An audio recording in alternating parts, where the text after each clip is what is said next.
Hello, friends. Have you ever gazed up into the night sky and wondered at the possibility of life on other planets? What tales will be told of that glorious day when we are first contacted by our brothers from beyond the stars? If there's one thing that the 8th generation of consoles and gaming has taught me, it's this. People really like older games with a nice new coat of paint. Battle for Bikini Bottom, Medieval, Gears of War 1, Crash Bandicoot, Spyro the Dragon, and now Destroy All Humans. All these varied games share one thing in common. They all have remakes that simply do massive graphical overhauls while keeping the original game's message and oftentimes voice acting intact for new generations of gamers to play. Destroy All Humans was a game that I played in my early teen years on the PlayStation 2. I dropped off after Destroy All Humans 2, and thus I never played the Wii exclusive Big Willy Unleashed, or the third proper entry in the series, Path of the Furons. And after seeing reviews and performances of those two games, I decided I didn't want to invest my limited funding on them either. I always loved the original, but preferred the sequel in almost every way given the cruder humor and more open level design with varied missions. I would go back to Destroy All Humans 2 more than 1, but every couple of years I'd play through bits of Destroy All Humans 1 again just to see how it held up.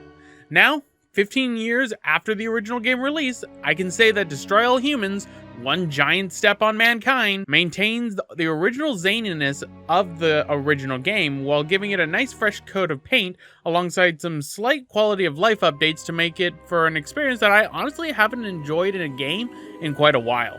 A little bit of backstory on Destroy All Humans. Destroy All Humans was originally created and developed by Pandemic, a studio under the banner of THQ back in the day. Released in 2005 for the PlayStation 2 and original Xbox, the game was met with general positivity and was praised for its destructible environments and gameplay. The replayability was also a mark in the game's favor, with a slew of extras and features to be unlocked in the game for others to play. After THQ went bankrupt and everything was reconsolidated through THQ Nordic, Destroy All Human ports of the first and second game were made available on the PS4 and Xbox One. Black Forest Games would be remaking Destroy All Humans for the current generation of consoles and PC, with the original audio intact and enhanced for modern systems. The game would come out a little over a month ago, thus, for once, I'm actually reviewing a game that is relatively new. So, I will say this right out of the way, there will be slight spoilers in this video through footage, but nothing will be explicitly spoiled about the game's ending for those who have not played Destroy All Humans before. So with that out of the way, why don't we go into a brief synopsis of the story for Destroy All Humans.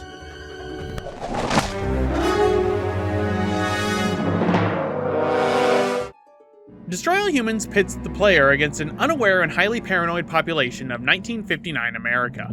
Taking control of a diminutive and angry Furon known as Cryptosporidium 137, you travel to Earth after his previous clone, Crypto 136, was captured by humans in Area 42 to be experimented upon. After being cloned, it becomes known that the Furon's cloning DNA that allows them to remain immortal is becoming more and more degraded with each clone, and unless they find a new source of pure Furon DNA, their race will end up dying out, thus leading the Furons to look towards Earth for a new place to harvest Furon DNA, after having visited the planet eons ago when exterminating the Martians. So, armed with Furon technology and a short temper, Crypto 137 and his commander Orthopox travel to Earth to do as the game's title suggests: destroy all humans and capture as many and all DNA as they can for their empire. What makes the story so engaging isn't its depth, but rather its characters' personalities and how they react to the overall situations both Furons are put in 1959's US of A. Crypto is loud, obnoxious, and easy to anger, which is perfect for a game in which you are acting as a one Furon army. Orthopox, on the other hand, is slightly calmer, collected, and able to think more critically, but is also humorous at times with how informal he can be, as well as how he bounces off with subject Cryptosporidium very well. This isn't a game where you just have tragic backstories or learn the inner motivations or how humans are the enemy, we are actually all the same. No, Crypto just wants to fry humans and Pox just wants their DNA from their brainstems. It's really just cathartic just to see that these one-note characters have such personality that they can carry an entire game on their own. And, as a result, everyone and everything is an enemy to these alien Furons. Enemies in this game range from common townsfolks and farmers from Middle America to city-bustling members of society, and eventually secret government agents that are an obvious parody of Men in Black, and the game knows that to a T. Locations will take you all around the United States, from sunny beaches to desert government bases, and eventually even the capital of this alternative United States. Graphically, the game looks gorgeous, with the jump in technology between two generations being highly noticeable, with all the details and foliage added into the levels. There are some slight hiccups when playing on the Xbox One version, with texture pop-in occasionally being an issue, especially in later levels of the game, but the biggest graphical glitch that occurred frequently for me was actually in the first level of the game, Turnip Seed Farm, where the shadows would bug out when using the Zap-O-Matic occasionally on farmers. Other than that though, the story told in Destroy All Humans Remake is pretty much the same as the original, especially given that the audio from the 2005 game was used in its entirety for the story. But speaking on voice acting and sound design, let's jump into the sound design of this remake real quick, shall we?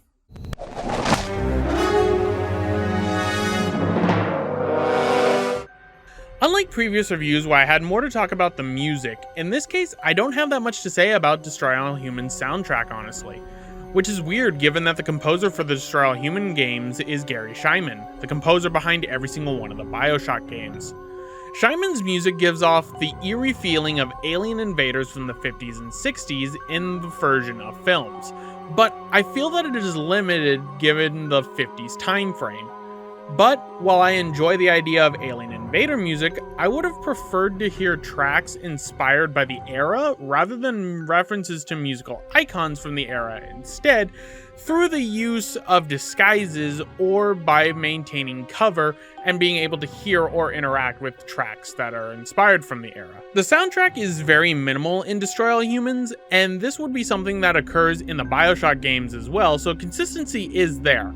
But the soundtrack becomes something that you tend to tune out throughout most of the game, which is rather a shame. Well, if you can hear it over some of the in-game sound effects, that is. Other than that though, the audio enhancements made by Black Forest Games are very good to hear.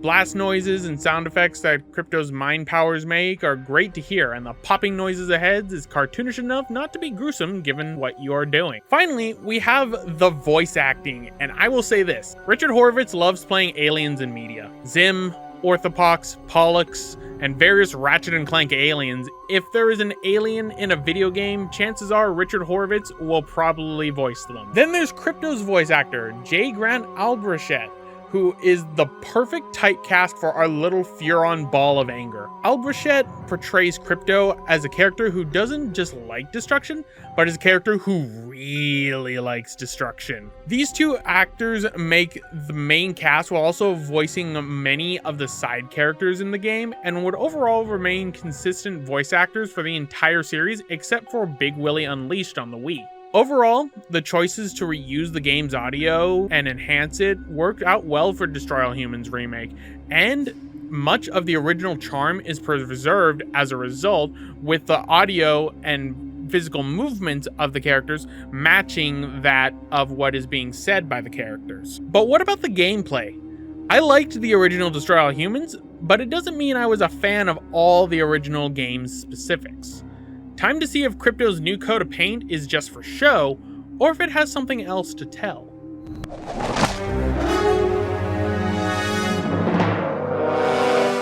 Destroy All Humans is set up in a massive way to give off the impression of a larger world than what is really there.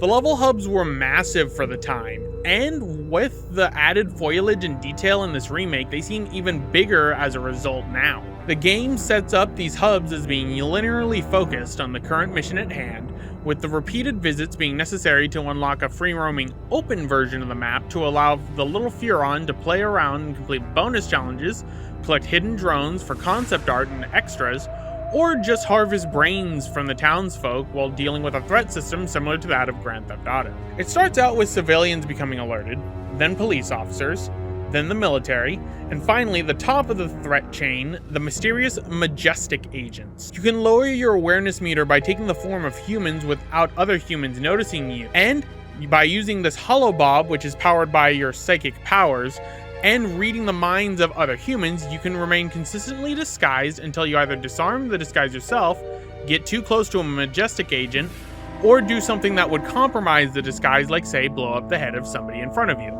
Should you find yourself compromised, then you can always fly away with your jetpack that now has a very lenient airtime and an instant recovery if you're on a solid surface to stand on. Need to make a quick escape on the ground though? Well, you can use the new dash ability added into the remake to make a quick getaway by pushing one of the face buttons. And if you've upgraded it via Orthopox's mothership by using the DNA you've collected from completing missions, you can end up skating on the ground infinitely. Should you get into a fight, you can also rely on the Furon weapons that are easy to select and navigate. You start out with the titular Zap-O-Matic, a ranged taser of sorts, and as the story progresses, you gain access to the disintegrator ray, ion detonator, and of course, what alien invasion is complete without an anal probe? Each of these weapons have upgrades in Pox's mothership bay and can do things such as transmogrify inorganic materials into more ammo, zap more targets with a continuous stream, fire more rapidly, or probe them faster.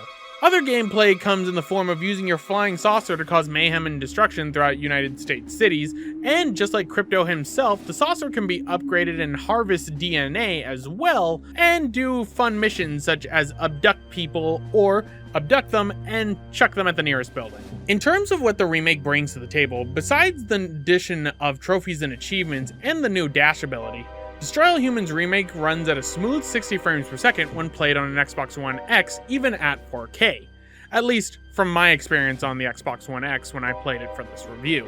Furthermore, costumes were added into the game for the player to unlock by doing optional bonus parts of main story missions. The story missions can be replayed as many times as they want from the mothership should it be desired, so you're never locked out of the bonus content available in Destroy All Humans Remake after completing story events. And you can earn more DNA by doing these extra events inside of the story missions. Possibly one of the most crucial things added to Destroy All Humans Remake was the ability for a lock-on function to be placed on the left trigger to easily target an enemy.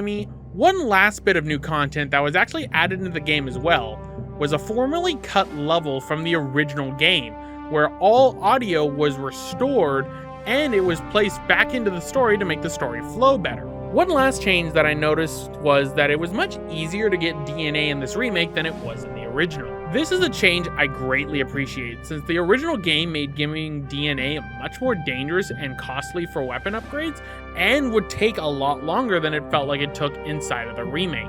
But overall, the game feels a lot easier than the original Destroy All Humans.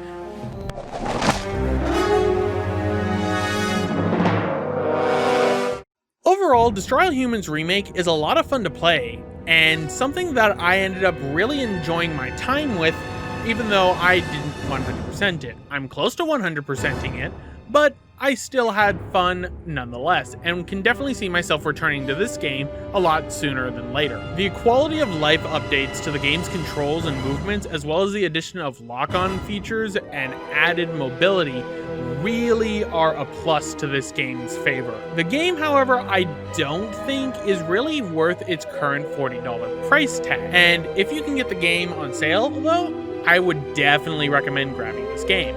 I would really hope that this game is successful too, because the luck in the draw is if Destroy All Humans Remake is successful, this will lead to a Destroy All Humans 2 remake, and given how much I love Destroy All Humans 2, I really want this game to succeed. That'd be a day one purchase for me, for sure. But until then, I can say wait for a sale, even a small one, and then grab Destroy All Humans Remake and play to your heart's content. But anyway, everyone, I'm gonna end it off right here. This has been Neronium, and I thank you all for watching my review of Destroy All Humans, One Giant Step on Mankind. See you all next time.